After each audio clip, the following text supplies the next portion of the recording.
Hey everybody, it's James Crypto Bull. So a friend of mine put me onto this project. I've been looking at quite a few projects recently. A couple I've invested in, done really well.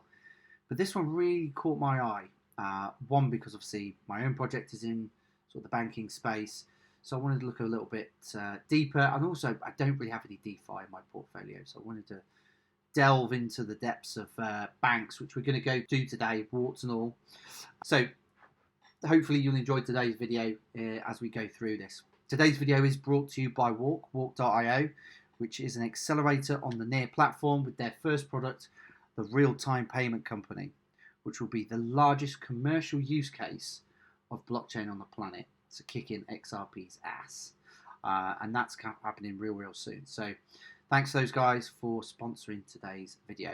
Now, I must say, Bannx haven't paid me to do this video. It literally is my own research. Anything that you hear today is not investment advice. It's just my own working out, my own research, and all the things that I've been doing. So with that in mind, let's get started. The big strapline for them is better than a bank. So what do banks have in store for us? Well, they've got virtual IBANs, personalized debit cards, which look quite cool. They've got white label mobile apps where apparently they're going to charge cheaper fees. Also helping companies and corporate to digitize their assets, which I think as we go forward in time, that's going to be a big thing. Obviously, they're digital and fiat wallets and some of their stuff offering some sort of like free services as well, which caught my eye as well. OTC desk and then white labeling exchanges, where the bank's product is already built in for companies and stuff. So it was quite interesting on the surface. Seems like, okay, what's going on there? One of the things that did obviously catch my eye was the interbank rates, instant FX or settlements and stuff, because obviously this is a big area that I'm into right now with the banks. I can't say who we're working with, but they're the biggest names out there basically. But yeah, they effortlessly send and receive multiple currencies from their apps over 50 countries. Obviously, with a lot of countries, there's sanctions. All AML KYC completed in app.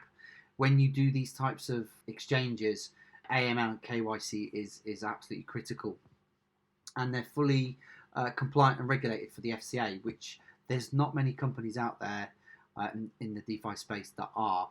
So this was quite interesting to me. Obviously, they do a whole bunch of other things, but this really caught my eye. The other thing is Bannx have the partnership with Ledger, which again, very interesting to see that partnership. And where you look where Ledger's partnered with other people, their market cap has spiked quite considerably. So that's the first thing that caught my attention. So I was thinking maybe it's spiked already, and it really hadn't. So something that I'd put in the back pocket there. Also, they've recently had some support in terms of funding of $20 million. That was from the Tezos Foundation. And when we go to talk about the card, that's based on Tezos. And also, I think there was Chiron and the British Business Bank as well as Ledger, who invested. So some pretty big backers on this project. Now, one of the big things that caught my eye, because obviously I was an original ICO investor in 10x. Obviously, that did nothing in the end, even though they had boatloads of cash. Turned out, in my eyes, a bit of a scam in the end. Once Julian left, it seemed to just fall apart. But they've got their crypto life card. This is based on Tezos, obviously linked with the Ledger. But doing a bit more research, you don't actually have to have a Ledger. You can just have the wallet and the card. The Ledger's there for additional layers of security. And with so many little scamps out there trying to nick your crypto, it's probably worth getting. I think the basic model's about 59 quid and the top model's like 100 quid or something like that. Personally, I actually prefer Trezor, to be honest. Hopefully they'll bring that out, because I've got a Trezor 1 and the original Trezor, which is actually still in the packaging. I actually got that as to review, because I reviewed the other one but I never got around to it. So maybe I'll do that one day. In terms of when you sign up for the card, there's lots of little things there. So you've got the card, you've got your account, stable coins, OTC, staking. So all the different options that we sort of talked about at the very beginning. And as you can see here, you've got your wallets and your accounts. So only a few cryptos at the moment. I'm sure there'll be more. And then obviously if you go to stable coins, you got URT, but I think everybody uses USDT. The other thing that was caught my eye as well is that you can stake your BAANX tokens. There was a program back in, I think it changed in November. So now, if you stake for 3 months, it's 5%, 6 months, 7%, 9 months, 9%, and 12 months, 25%. So there's a real massive incentive for people to stake their tokens for the long term. Now, the only thing I would say with this is I've done my KYC and all the rest of it for the platform. It's been nearly a week and it's still not authorized. I still can't stake my tokens. I put some in there just to trial. I still can't do it. So hopefully, that's probably one of the things that caught my eye straight away, in that's a good thing, but actually the time it's taken to get is actually a bit of an issue. And hopefully they'll see this video and get it done ASAP. All in all, that's a pretty decent return. And also for the tokenomics, it locks up the tokens. So it just means that there's loads of tokens locked up. No one's going to be able to dump easily. So that for me is a big thing, because you don't want to get into something and it pumps and then everyone just dumps the hell out of it. So if you go onto Dex Scanner, you will see that they have a market cap of about 2 or 3 million. Now, from what I understand, this is wrong. There's 250 million tokens. There's about 176 million circulating, assuming a lot of these are locked up in the staking. I don't know the actual numbers. I have reached out to the team to try and ask to see what's going on here, but the actual market cap is around about 11 million. And again, anything under 100 million catches my attention. And this is what I started to delve deeper into this one. So but think about maybe who is a competitor to these guys, because some of the stuff they're doing is quite unique. I couldn't really find anybody that's doing exactly the same. Some people are doing parts of, but no one's doing the full package like they have.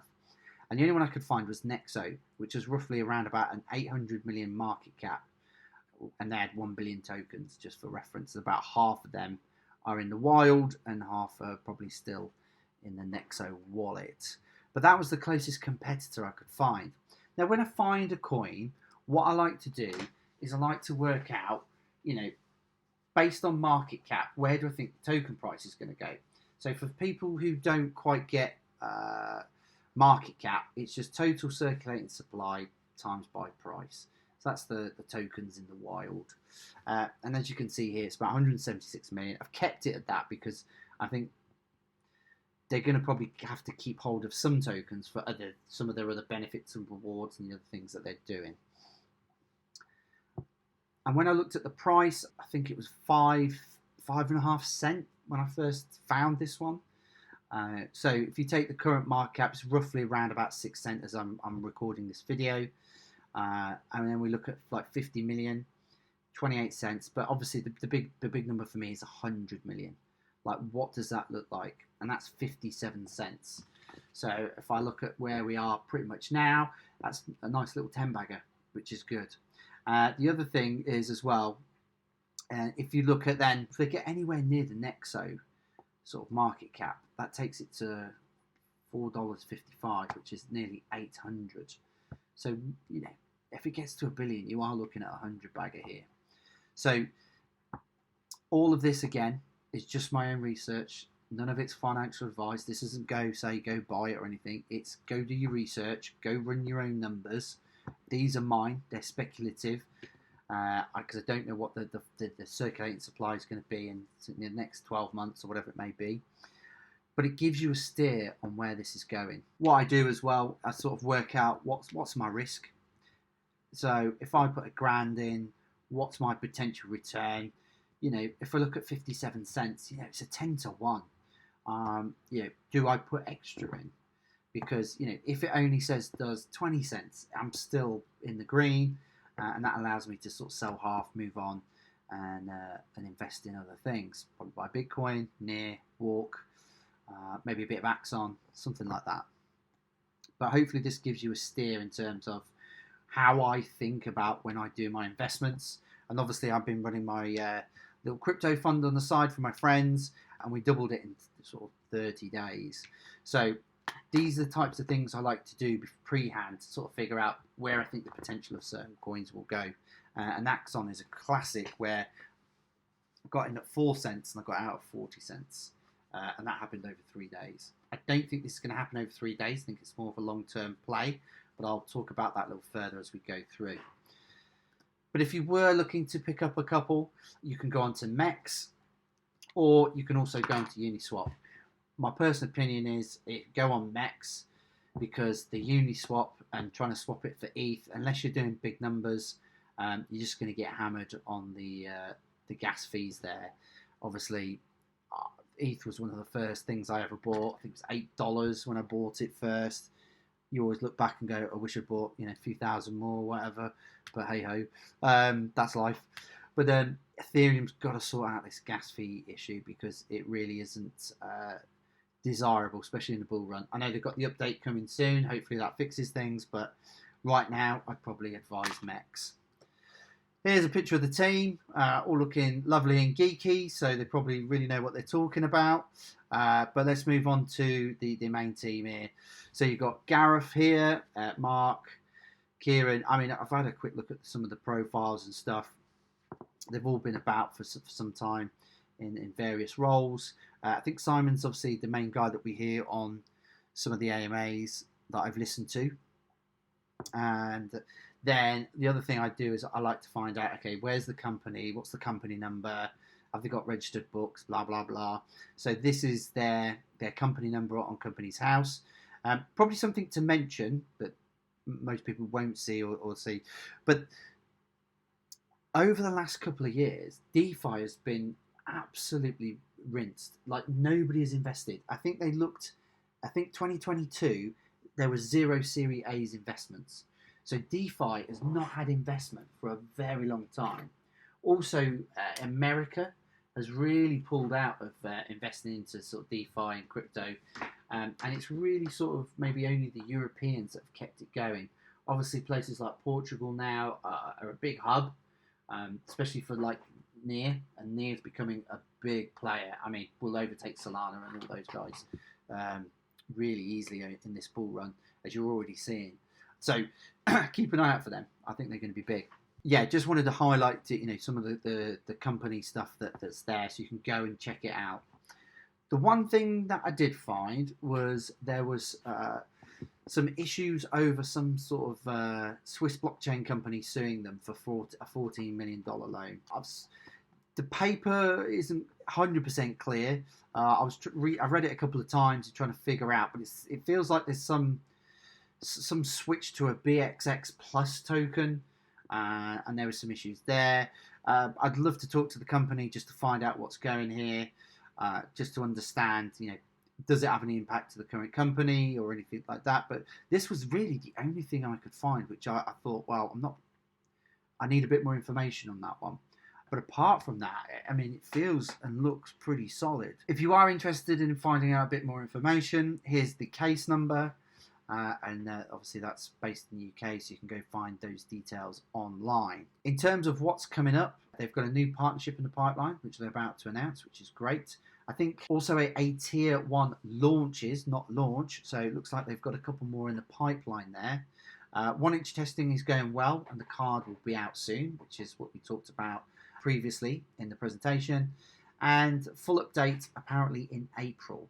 So we don't have to wait too long before we're going to get some big news. And apparently they have a new PR company in place, replacing the old guys, because obviously I haven't seen much marketing from these guys really. I can see some AMAs, a couple of other people have done some videos, but there's not a lot of big information out there. So in summary, what do I look at here? So they've obviously made some significant headways, because obviously they've got their FCA approved, which is a big tick in my book. They've also got some big partnerships on the table. Ledger, obviously 1-inch with the card. You've got Tezos. There's some big partnerships here. Tier 1 exchange is coming, which we all know, once something goes onto a bigger exchange, it gets more exposure, more people buy in, price goes up. looking at it right now versus the competitive set and what they offer, I would say this is hugely undervalued. And the other thing is there's more news to come. So as the man from Del Monte says, he says yes. And I'm giving this a bit of a yes. So I'm going to be doing even more research on this. I've reached out to the team to see if they will do an interview. I'm not charging them or anything. I just want information so I can be really clear about my investment when I invest, that it's the right thing for my portfolio and also the fund that I run as well. So very interesting project, really interesting project. And I just urge you guys, check them out, do some research. You will see this in many times. You'll look at the numbers, you'll see there's a bit of a spike when they announce the ledger stuff. And then you see it bumbling along, not doing a great too much. Then you see it bumbling along, not doing a lot. And then all of a sudden, as you all know, these things can just explode so quickly. Bit of news, bit of hype, particularly YouTube covers, whatever it may be. So yeah, just keep your eyes on this one.